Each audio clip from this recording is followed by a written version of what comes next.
Nakakadurog ng puso dahil ang nanay na husky na ito ay inilibing ang namatay niyang anak. Isang araw ay nakita ng owner ng husky na ito na may hinuhukay ang kanyang aso. Nung siya ay lumapit ay nakita niya na daladala ng nanay na husky ang namatay niyang anak at nagsisimula na ito na maghukay para ilibing ang kanyang anak. Masakit man sa damdamin ng husky pero kailangan niya na tanggapin na wala na ang kanyang anak. Dito ay inilagay niya na ng dahan-dahan ang kanyang anak at tila inaayos pa ang paghiga o paglagay niya sa kanyang anak para maging komportable ito.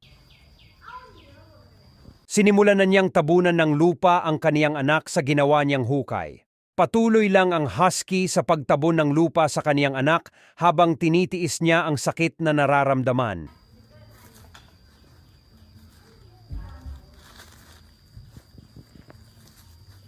Why you ซอกเห็นเจ้าข้ามมานี่เนาะ